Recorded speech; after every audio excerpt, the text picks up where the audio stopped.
Dios te bendiga, buenos días. Vamos a seguir analizando el libro de Romanos, ya en el capítulo 6, siervos de la justicia. Versículo 15 dice, ¿qué pues? Pecaremos porque no estamos bajo la ley, sino bajo la gracia de ninguna manera. Vamos a recalcar qué cosa es la ley y qué cosa es la gracia. La ley son las costumbres y tradiciones, por así decirlo, que están en el Antiguo Testamento. Los sacrificios que mandó Dios en Levítico, en Deuteronomio, ¿verdad? Incluso hay leyes morales, leyes de esclavos incluso, están en Deuteronomio. Eso es la ley, pero ya no estamos bajo esa ley, sino bajo la gracia. Amarás al Señor tu Dios por sobre todas las cosas, y amarás a tu prójimo como a ti mismo.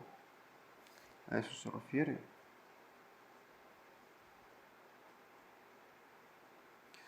Versículo 16. Por eso dice Pablo, bueno, es que ya no estamos en la ley, pero la ley, la que dejó Moisés, los 5 libros de ley, ya no. Ahora estamos bajo la gracia, ¿verdad? Pero eso no significa que puedas pecar, claro que no. Significa que aún con más rigor debes seguir los mandamientos.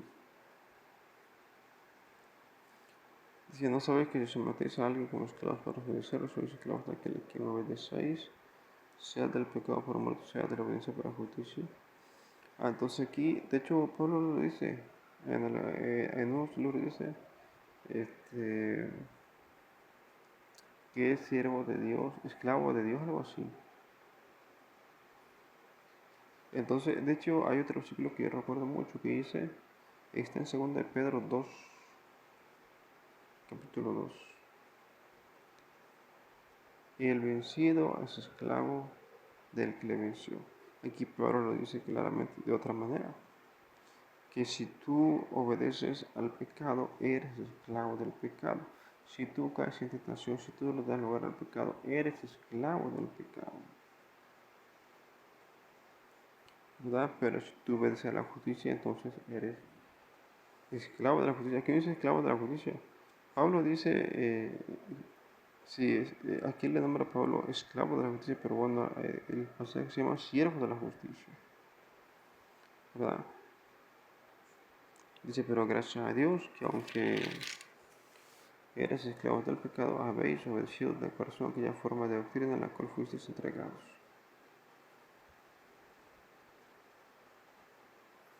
Y libertados del pecado, vienes a ser siervos de la justicia. Entonces aquí lo que dice Pablo es que Cristo sirve para ser libertado del pecado. ¿Verdad? Para eso sirve el cristianismo, para que seamos libertados del pecado. Hablo como humano por nuestra humana debilidad, que así como para iniquidad presentaste vuestros miembros, para servir a la malicia y a la iniquidad, así ahora para la santificación presentad vuestros miembros, para servir a la justicia.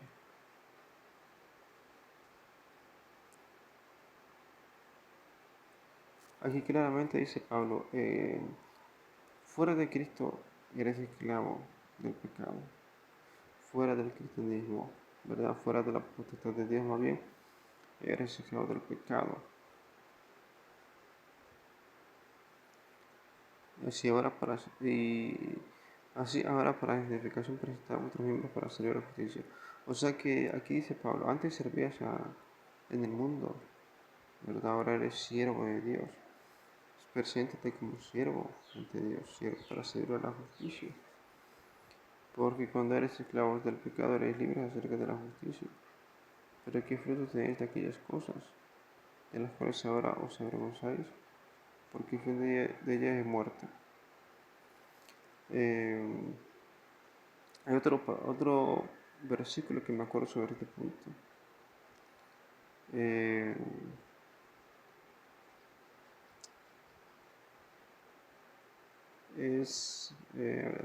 si me acuerdo, es la paga del pecado de la muerte. Creo que la dijo Jesucristo. Aquí Pablo la recalca, porque el fin de ellos es muerte, el fin de la iniquidad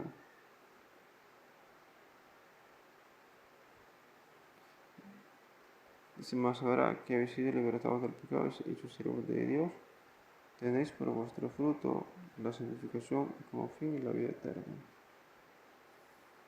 Porque la paga del pecado es muerte, mas la lleva de Dios es vida eterna en Cristo Jesús, Señor nuestro. Pues entonces aquí hay dos tipos de fruto. Bueno, Pablo sí lo dice. Hay otro libro que ahora se ve, creo que es Gálatas, que dice frutos del Espíritu y obras de la carne. Dice, creo que también lo escribió Pablo. Las obras, la carne lo único que hace son obras, pero el Espíritu da frutos. Esa es la diferencia. Entonces aquí prácticamente esta segunda parte del capítulo 6 de Romanos, Pablo hace una distinción de lo que tú tenías vivido en el mundo: iniquidad, enfermedad, escasez, pobreza, ¿verdad? Pero siendo libertado por medio de Cristo de eso, vienes a ser reconciliado primeramente con Dios, a ser limpiado, a ser restaurado, ¿verdad? Restaurar tu familia, tu matrimonio, tu salud, tu trabajo, tu economía, ¿verdad? Primeramente salud. Bueno, entonces, prácticamente ahí termina el capítulo 6 del libro de Romanos, siervo de la justicia. También es mejor ser siervo de la justicia que esclavo del pecado. Básicamente lo que trata es esta segunda parte del capítulo 6. Pues entonces sería todo por hoy en esta ocasión. Nos vemos en el próximo video. Dios te bendiga.